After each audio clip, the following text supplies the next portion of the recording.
política e o judiciário brasileiro hoje tá um verdadeiro tsunami, tá um caos, e eu vou trazer aqui uma bomba que acabou de ser confirmada, divulgada aqui há poucos instantes. É uma bomba que acabou de explodir no colo de Luiz Inácio Lula da Silva, gente, tá? É bombástico o que eu vou trazer aqui nesse vídeo para todos vocês e envolve Luiz Inácio Lula da Silva. Outra informação urgentíssima que acabou de ser divulgada, confirmada, tá? E essa bomba acabou de explodir no colo, atingiu em cheio, gente, tá? O STF, o Judiciário Brasileiro. E esta informação, gente, tá? Veio, sabe de onde? Direto dos Estados Unidos, tá? Ministros do STF devem estar absolutamente desesperados com essa bomba gigante que acabou de explodir, vindo ali, ó, direto dos Estados Unidos para o STF aqui no Brasil. É simplesmente assim, estarrecedor, gente, tá? Vocês vão ficar de queixo caído com essas duas informações urgentíssimas que eu vou trazer aqui para todos vocês. Além dessas, tem outras informações que eu trouxe aqui, eu separei aqui as mais importantes e impactantes para deixar você muito bem atualizado. Vamos já trazer a partir de agora, de forma rápida, breve e bem objetiva. Só não esqueçam, por favor, de se inscrever no canal, tá? Eu tô recebendo muitas perguntas, gente, tá? Muita gente tá dizendo, Fabiana, eu só não me inscrevo no seu canal porque eu não tenho dinheiro para pagar mensalidade, eu não posso pagar, não tenho condições de pagar. Gente, para estar inscrito aqui, você não paga absolutamente nada, gente, tá? É absolutamente gratuito, tá? E é automático. Não vai chegar nenhum boleto para você pagar, seu nome não vai para o Serasa, não vai para o SPC. É gratuito, é só você olhar aqui embaixo, tem a palavrinha chamada inscreva-se ou inscrever-se. É só clicar em cima, clicou, você já vai estar inscrito automaticamente e gratuitamente aqui no nosso canal. Diretamente aqui já com as informações, a partir de agora eu vou trazer para vocês aqui um conjunto de notícias terríveis para Luiz Inácio Lula da Silva. Essa aqui é só a primeira que foi aqui divulgada. Daqui a pouco, gente, um jornal acabou de divulgar aqui uma informação sobre a saúde de Luiz Inácio Lula da Silva. Eu vou trazer essa informação aqui também para todos vocês. Então, assim, é um conjunto de notícias terríveis para o Lula e essa daqui é só a primeira. Vejam só, gente, nova pesquisa do IPEC. A Datafolha aconteceu, né, há uns 2 dias atrás, agora é o IPEC. Mais uma vez, mais uma pesquisa mostra que o Lula da Silva está acabado. O Lula da Silva está aniquilado. O Lula da Silva, gente, está praticamente sendo expulso da política. Vocês vão entender absolutamente tudo. Assistam isso aqui, vocês vão entender. Vamos a este novo levantamento divulgado hoje pelo Instituto IPEC, que mostra que aumentou o número de brasileiros que acham que o presidente Lula não deveria tentar a reeleição em 2026. Vamos ao gráfico aqui no nosso telão. Em setembro do ano passado, o percentual já era alto, 58%, mas agora subiu para 62%, 4 pontos de diferença. E aqueles que apoiam a reeleição, que acham que Lula sim deve disputar um segundo mandato no ano que vem, eram 39% em setembro e agora são 35%. E em contas redondas, aqui 2/3 acham que Lula não deve se reeleger e 1/3 apoiam a candidatura à reeleição. Os indecisos são os mesmos, 3% nos dois levantamentos. A pesquisa perguntou ainda por quais motivos as pessoas não apoiam a candidatura de Lula a um novo mandato, que seria o seu 4º mandato. As razões, os motivos mais citados foram que o presidente não estaria fazendo um bom trabalho. Segundo lugar, que ele seria corrupto, e em terceiro lugar, a idade mais avançada. O Instituto IPEC ouviu 2.000 pessoas entre os dias 6 e 10 de fevereiro. A margem de erro é de 2 pontos percentuais para mais ou para menos, e o nível de confiança é de 95%. Interessante essa pesquisa, né? Por qual motivo essas pessoas acham que o Lula não deve se candidatar novamente, né? Não tentar se reeleger à presidência da República? Né? Uma parte está dizendo que ele não está fazendo um bom trabalho, e o resultado está aí, todo mundo está vendo, né, gente? Preço dos alimentos nas alturas. Isso remete realmente a um governo fracassado com uma péssima gestão. E a questão da corrupção, né, gente? Aquela coisa que persegue o Lula, vai perseguir o Lula até o seu último suspiro, até o último momento de vida do Lula. Essa questão da corrupção vai persegui-lo. Eu não tenho a menor sombra de dúvida. Então, aqui nesta pesquisa, foi levado em peso a questão de que ele não está fazendo um bom trabalho e a questão da corrupção. Não tem jeito, gente, tá? É uma pecha que grudaram ali na testa do Lula. Corrupção. E vai ser Impossível tirar isso do Lula. E o mais interessante é você ver a própria Globo, gente, tá? Onde o Lula jorra milhões e milhões de reais, sendo obrigada a dar a notícia de que o Lula está acabado.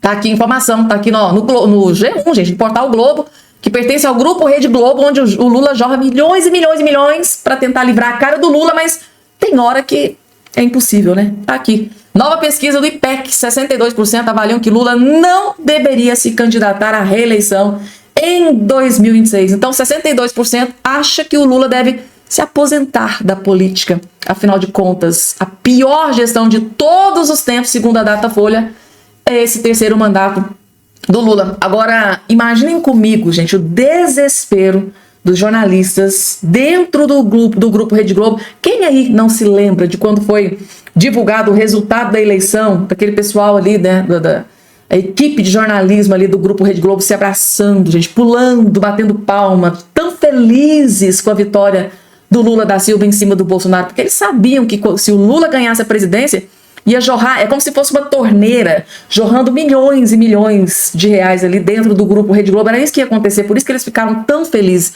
Então aquele vídeo antológico, histórico da redação dos jornalistas da Globo, simplesmente se abraçando, pulando, batendo palmas, sorrindo, gritando. Tinha gente até chorando de alegria do Lula ter ganhado as eleições. Imaginem como que esse pessoal está hoje vendo uma notícia como essa aqui.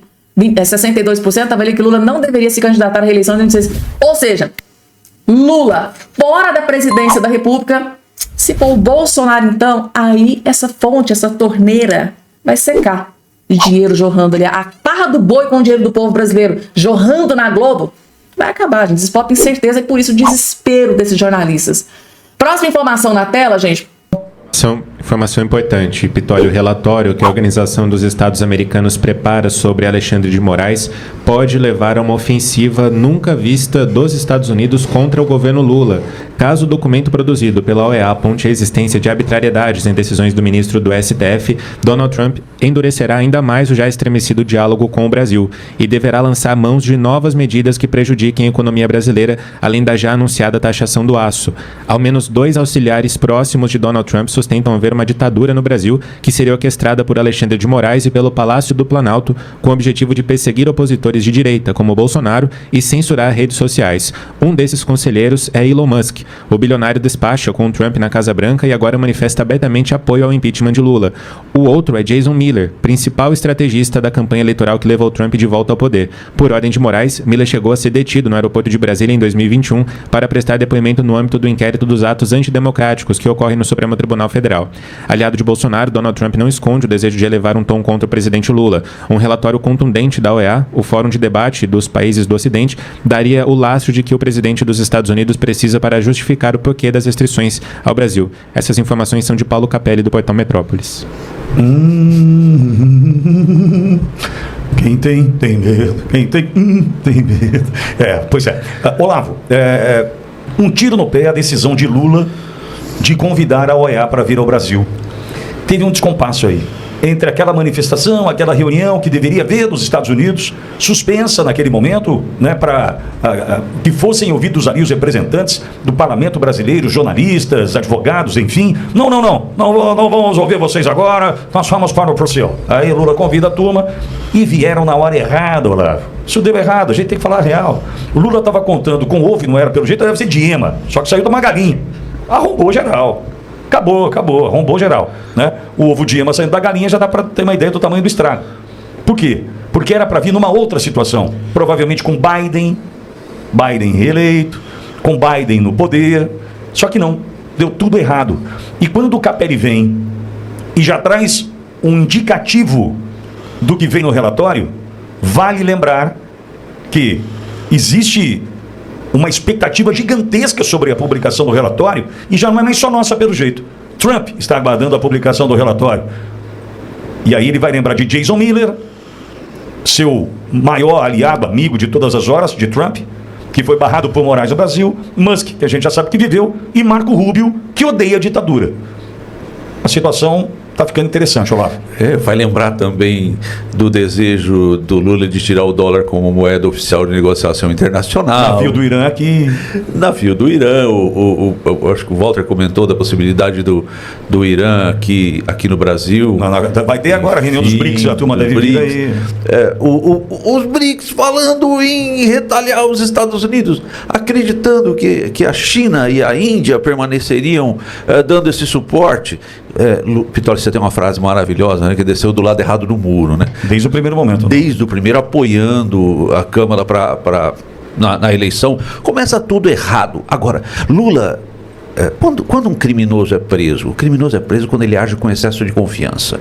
Lula agiu com excesso de confiança, achou que ia encontrar aqui um clima perfeito, só que ele mesmo destrói o clima para o resultado. E é inimaginável que o representante da ONU não... desculpe, a Organização dos Estados Americanos. É inimaginável que ele não consiga entender que há uma armação gigante de um golpe que nunca houve, de um golpe que não tinha arma, de um golpe, entre aspas, que não tinha liderança, de um golpe que não tinha nada, mas tinha o contexto para solidificar ou tentar solidificar um governo de esquerda no poder. E mais, Lula não aprende. Eu ouvi uma frase ontem maravilhosa, amigo ouvinte, vou dividir aqui. Seria melhor Lula, diante de uma ameaça de taxação em relação ao Brasil, enfrentar, se calar? Não, a melhor alternativa seria negociar. Só que Lula é incapaz de negociar. Incapaz, porque tem uma pressão de um PT. E quer jogar pra galera também, não lá? É o que tem feito, né? O discursinho da substância, né? O que tem feito, uma cobrança extrema da esquerda, não vai dar certo. Tiozinho lá do canhotinha de ouro que veste Nike, usa iPhone, aplaude Lula. A vida do cara ganha 30 pau por mês, professor da universidade não sei do que. Esses caras aplaudem Lula, vibra com o aplauso dessa turminha que o céu, aquela redomazinha, naquela bolhazinha que vive o Lula. Aí ele fica agora desafiando o Trump, é um absurdo. Mas, Walter, com relação ao relatório, a expectativa não é só mais nossa não, hein, Walter? Eu acho, Pitório, que o relatório é até... A gente tem uma boa expectativa com relação a ele, mas é até desimportante nesse contexto. O J.D. Vance, vice-presidente, fez um discurso histórico essa semana no Fórum de Segurança de Munique. Provocou choro e ranger de dentes no globalismo e na velha imprensa. Até o Olaf Scholz disse que ele estava se metendo na democracia. Não se meta na nossa democracia. Talvez seja o conceito de democracia da China, da Coreia do Norte. Enfim, o J.D. Vance fez um discurso histórico e que mostrou o que ele disse? Ele disse o seguinte: olha, tem o problema da Rússia e da Ucrânia, nós vamos resolver. Talvez esse seja, no aspecto da política internacional, o objetivo 1 dos Estados Unidos. Ele sequer referiu o problema que o Marco Rubio está lá, de Israel-Palestina ou Israel-Hamas, faixa de Gaza, porque isso eles também vão resolver. Agora, para o Ocidente, nós estamos falando, diz ele, em segurança. Segurança em relação a quê? Se o principal inimigo hoje do Ocidente está dentro dos nossos países, ele perguntou. Esse é o principal problema. Então nós vamos estar nos armando para um inimigo externo imaginário quando o problema está dentro das nossas democracias sendo corroídas, dos nossos valores sendo corroídos em cima de narrativas, em cima exatamente dessa tomada ideológica dos estados ocidentais, que foi o que aconteceu. O discurso dele é histórico e foi muito atacado. E para mim mostra o seguinte: o Brasil está na alça de mira. Isso tudo que aconteceu aqui, que vem acontecendo, e vejam só, a crítica não está restrita só ao nosso lado ou só à direita. Teve um cara muito corajoso, assim como eu elogiei o ministro da Defesa, agora antes, o Múcio, por falar a verdade, que é auto-evidente, de que as pessoas que estavam lá na Praça dos Três Poderes não eram terroristas nem golpistas, eram no máximo vândalos, induzidos inclusive em erro naquele processo todo, que tem uma série de razões. Da mesma forma, o Glenn Greenwald, que era até ontem um jornalista exemplo para a esquerda. E o Glenn Greenwald, numa das suas falas no ano passado, vamos rememorar isso, disse o seguinte: olha, eu nunca me senti com tanto medo de falar uma coisa quanto eu vou falar agora, denunciando o Alexandre de Moraes. Depois, é fato, como disse o Pittoli, cadê o 6 GB? Sumiu. Walter, então eu tenho uma informação para um parêntese aí. Foi ameaçado e vou dizer mais, ameaçaram os filhos do Glenn. Claro, eu tenho certeza disso. Ok, fato. Mas ele denunciou, foi o cara da esquerda que denunciou. Então é o seguinte, todo mundo sabe o que está acontecendo no Brasil. O rei está nu. A partir de agora, o pássaro vem voando. O pássaro já está programado para cá. Então o relatório, e foi aquilo que eu falei, acho que na minha primeira intervenção aqui, acho que eleição do Trump é a divina providência em relação a tudo isso que estava acontecendo. Se o Vaca tem as suas inclinações e isso tudo estava programado para ele produzir um relatório tendencioso e omisso em relação aos abusos, aos desvios, ao abuso de direito, ao abuso de poder e tudo mais, agora ele sabe que ele está sob vigilância. E como disse o Olavo, o Marco Rubio e todo mundo, então isso vai chegar aqui no Brasil. É questão de dias, porque os Estados Unidos estão resolvendo os problemas que na agenda dos Estados Unidos são prioritários. Agora o Brasil sempre foi um aliado preferencial dos Estados Unidos. Está na zona de hegemonia, de influência dos Estados Unidos. É a maior democracia, digamos assim, ainda ao sul do Equador. Então, os Estados Unidos vai se preocupar, tenho uma certeza disso, com o Brasil, e as coisas que já aconteceram aqui no Brasil vão ter repercussões, inclusive o confisco do Starlink e do X. Vocês não imaginem que isso vai passar batido, não. Próxima informação na tela, gente, com relação à saúde do Lula, tá? Essa informação foi divulgada aqui. Deixa eu colocar aqui para ficar melhor para vocês visualizarem isso.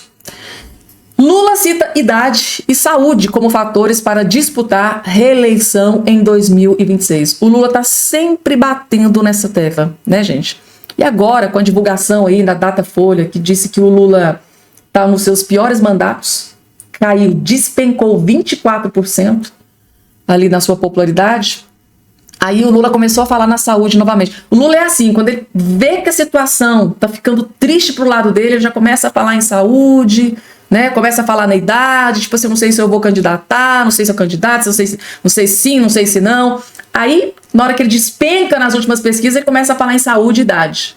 Aí na hora que dá uma melhoradinha, né, nas pesquisas, ele vai lá e olha, possivelmente eu devo candidatar, então ele faz reunião, diz que o foco é a eleição 2026. É uma incógnita, tá aqui, ó. O presidente Lula disse nesta sexta-feira, dia 14, que precisará analisar a sua saúde e sua idade em 2026 para decidir se será candidato à reeleição em 2026. Em entrevista à rádio em Belém, o petista disse ser cedo para pensar nas eleições e faz a mesma análise que havia feito sobre o ex-presidente norte-americano Joe Biden, dizendo que não se pode mentir para si mesmo. É por isso que digo, abre aspas, 2025 é o meu ano. Agora, se vou ser candidato ou não em 2026... Tem uma discussão, né, com muitos partidos políticos, com a sociedade brasileira. Tenho 79 anos, eu tenho que ter consciência comigo mesmo, né? Eu não posso mentir para ninguém e muito menos para mim com relação à saúde e à idade do Lula. Ou seja, ele não quer passar pelo mesmo vexame que passou o Joe Biden, né, nos Estados Unidos. Durante ali os debates, vocês viram as cenas lamentáveis e tristes, né, do Joe Biden. Falava coisa com coisa, esquecia as coisas, confundia o nome das autoridades. Foi uma lástima, gente. Foi um vexame o que o Joe Biden passou ali, o grande aliado do Lula, né? O Joe Biden passou nos Estados Unidos. E parece que o Lula está temendo passar pelo mesmo vexame aqui no Brasil e está aí levando em consideração, né? Em questão de saúde e idade, talvez possa não se candidatar à reeleição, mas tudo isso ainda precisa ser definido. Daqui a pouco tem notícia de internação, daqui a pouco eu vou trazer essa informação para vocês, mas antes, gente, vejam só que interessante. Nós vamos ter que trabalhar muito, viu, galera? Você que tá aí do outro ladinho, vamos trabalhar e muito. Porque a gente tem esses dois aqui para bancar. Tour de Lula já vai recomeçar. Uruguai e Japão estão na rota. E adivinhem só quem vai estar junto? Janja da Silva. Petista viajará com a primeira-dama Janja em uma comitiva de ministros. Todo mundo, gente. Então, Lula vai, leva Janja, leva a comitiva de ministro, aquele bando de gente que não tem o que fazer lá, mas vai porque, tipo assim, cara, vou viajar, vou conhecer o mundo, né? O dinheiro não é nosso mesmo, é do povo, é do contribuinte, é do cidadão que, né, trabalha e paga imposto, eles querem torrar. O presidente Lula dará início às viagens internacionais de 2025 em março. O petista fará visita ao estado ao Japão nos dias 25 e 26 do mês. Na viagem, Lula será acompanhada da primeira-dama Janja e por uma comitiva de ministros que ainda será definida. O petista e a primeira-dama são recebidos pelo imperador, O presidente brasileiro também manterá reunião com o primeiro-ministro. Tais informações foram confirmadas pelo Itamaraty. Antes da viagem, a Terra do Sol Nascente, Lula deve comparecer à posse do presidente do Uruguai no dia 1º de março, em Montevidéu. Ou seja, segundo informações, Lula deve ir para Uruguai e Japão. E Janja da Silva, até agora, confirmada aí na viagem do Japão. Afinal de contas, né, gente? É o povo que tá pagando, vamos torrar. Por favor, gente, tá? Só não esqueçam de se inscrever no canal, ativar o sininho das notificações e compartilhar o vídeo o máximo possível que vocês puderem. Eu vou direto aqui, começando com as informações. de forma rápida, breve e bem objetiva, daquele jeitinho que vocês gostam. Pessoal, eu tive acesso aqui a um vídeo que me enviaram lá no meu Instagram, porque realmente é muito grave o que está acontecendo. O Rodrigo Constantino, gente, ele acabou aqui de fazer uma revelação de um racha que está acontecendo dentro da direita, só que o mais grave em toda essa situação é que esse racha pode prejudicar e muito Jair Messias Bolsonaro em 2026. Entendam, gente, tá? Assistam esse vídeo do Rodrigo Constantino, tá? Trazendo uma informação mega grave. Vocês precisam entender a gravidade da situação, esse racha que está acontecendo dentro da direita e no que isso pode impactar de forma negativa Bolsonaro em 2026. Assistam com muita atenção, porque é muito grave o que está acontecendo. Me ajuda a te ajudar, mãe. Me ajuda a te ajudar. Tem uma turma bolsonarista que, em primeiro lugar, surgiu como direita há menos de 5 anos. Eu estou nisso há 20 e poucos. Eu, Leandro Ruschel, Flávio Morgenstern e tantos outros. Eles querem a todo custo demonstrar uma lealdade para com Jair Bolsonaro, que eles acham que de alguma forma é isso que ele deseja, criando cisão, dividindo, rachando a direita o tempo todo e gastando 90% da energia ou mais para atacar o Partido Novo, os lavajatistas, mas eles não têm mais criticado o Alexandre de Moraes. A OEA foi no Brasil, eles não dedicaram pauta a isso. Eu acho muito estranho. Aliás, o Flávio Morgenstern escreveu um textão sobre isso, é o meu último comentário sobre o assunto, não quero treta, não acho que isso interessa a Jair Bolsonaro, não acho que isso interessa à direita, temos outras prioridades, mas algumas coisas precisam ser ditas, porque está muito suspeito esse movimento. E aí, para minha tristeza, Mário Frias, que é alguém de quem eu gosto, O Mário virou um dos mais radicais nessa questão da Deltan Dallagnol, todo mundo está no bolso do Deltan Dallagnol, uma coisa meio sem pé nem cabeça. Né? Me parece uma disputa de nicho eleitoral, pensando em 2026. Eu não ligo para isso. Eu não sou candidato a nada, eu não tenho político de estimação, eu não sou filiado a partido, eu quero o bem do Brasil. Eu quero denunciar corrupto, centrão fisiológico, STF. Então, tá estranho. Quando o Mário Frias gasta a energia dele para esse tipo de coisa e vem escrever isso, precisamos de um Bukele, é a nova modinha para dar indiretinhas para Bolsonaro. Vocês são muito previsíveis. Depois ficam choramingando por aí que estão dividindo a direita. Tenho mais respeito pelo petista me xingando abertamente do que por essas indiretinhas covardes. Eu não dei indiretinha nenhuma, eu escrevi minha coluna chamada Brasil precisa de um Bukele para ontem, e eis que eu descubro que o Mário Frias me considera agora pior do que um petista. Me ajuda a te ajudar, Mário. Me ajuda a te ajudar. Essa postura de vocês está muito esquisita. Está muito ruim. Porque é apenas natural que brasileiros do bem olhem para a criminalidade que campeia no país e peçam por um Bukele. Ninguém está dizendo sequer que não possa ser o Bolsonaro. Ele teve 4 anos de mandato, ele não foi exatamente isso. Mandou boas propostas para liberar arma, o Moro era o ministro, que apresentou uma reforma lá como ministro de Justiça e Segurança. Ok, a reforma. Depois o Moro se mostrou, o traidor que se mostrou, tudo bem. Daí vocês quererem daqui a pouco adotar um discurso do PT, de que o lavajatismo é quase o quê? A pior coisa que aconteceu no Brasil? Porra, gente. A operação que conseguiu prender mais corruptos, graúdos, de repente virou narrativa do PT, do Gilmar Mendes. Foi horrível para o país. Os lavajatistas são uns oportunistas traidores. O legal é o Alcolumbre. Mário, me ajuda a te ajudar. Tá ficando feio isso. Eu não quero ficar entrando em treta pessoal com ninguém, muito menos com alguns que se acham muito relevantes e não são levados a sério por gente séria. Tem lá um nicho de rede social, mas só. Só que isso, Mário, isso não ajuda. Nós queremos um Bukele. Agora, eu não sei se é o Bolsonaro, eu sei que o Zema também não parece. O Zema não tem nenhum perfil de Bukele. E o Tarcísio? Ele e o Derrite têm feito lá o que é possível em São Paulo e tudo, linha dura, mas também não é o Bukele, é um cara que mantém a Vera Magalhães na roda morta. Precisa ficar acenando pra mídia mainstream e tudo. Não me parece um cara com a estamina de um Bukele da vida. Nem mesmo de um Javier Milei. Ronaldo Caiado? Não, acho que não. Talvez não exista ainda. Mas não venha, Mário, dizer que quem anseia por alguém como o Bukele numa situação dessas tá dando indiretinha para Bolsonaro. Nem tudo se resume a Jair Bolsonaro, nem tudo se resume a 2026, nem tudo é eleição. Isso tá ficando muito feio. Muito feio, é a minha opinião sincera. Você precisa ser de um Bukele da vida. E aí, gente? Treta dentro, racha dentro da direita, né? Que no meu ponto de vista, quem bate palma para isso aqui, gente, é a esquerda, tá? Jornalistas militantes de esquerda, quando vê uma treta dessa aqui acontecendo dentro da direita, fica saltitando, né? Fica pulando de alegria, toma espumante, toma champanhe de alegria. Isso é uma coisa que não agrega em absolutamente nada, gente, tá? Tem várias formas de entrar em contato, né? Que vocês se organizem, gente. Tem como conversar, tem como colocar os pingos nos is. Tem divergências, gente do céu. O que mais tem na política são divergências. Nem todo mundo é obrigado a pensar igual, mas a gente deve respeitar a opinião do próximo. Mário Frias pensa de uma forma, a gente tem que respeitar a forma com que ele pensa. Rodrigo Constantino pensa de uma outra forma, a gente tem que às vezes a gente discorda do Rodrigo Constantino, a gente discorda do Mário Frias, às vezes a gente concorda com o Rodrigo Constantino, às vezes concorda com o Mário Frias, mas isso não quer dizer que a gente quer o mal de nenhum deles, né? Não quer dizer que um queira o mal do outro.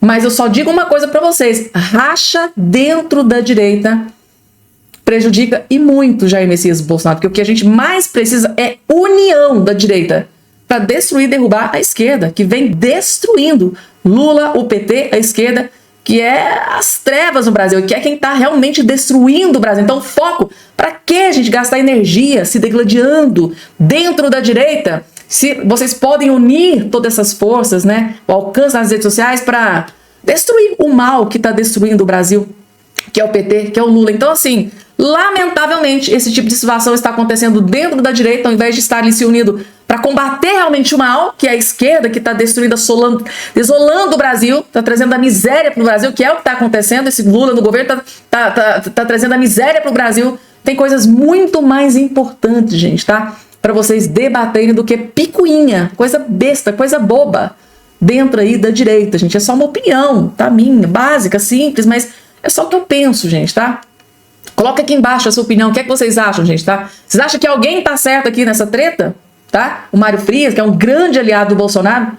Rodrigo Constantino também, que é um grande aliado e admirador do Bolsonaro. Vocês acham que alguém tá certo aqui nessa história? Ou os dois estão incorretos, os dois estão errados? Coloca aqui embaixo a opinião de todos vocês, gente, tá? E eu acho que isso não ajuda em nada a direita e principalmente Bolsonaro em 2026. Só da esquerda está tripudiando, falando, eles estão se degladiando, nem a própria direita se entende. É isso que eles falam, gente, quando vê um tipo de situação dessa aqui acontecendo. Então, esse tipo de picuinha de discussão não agrega em nada no que realmente precisa ser focado pela direita, que é salvar, resgatar o Brasil das garras do PT e do Lula. É só um pensamento solto e uma opinião minha, gente, tá? Podem colocar aqui a opinião de vocês.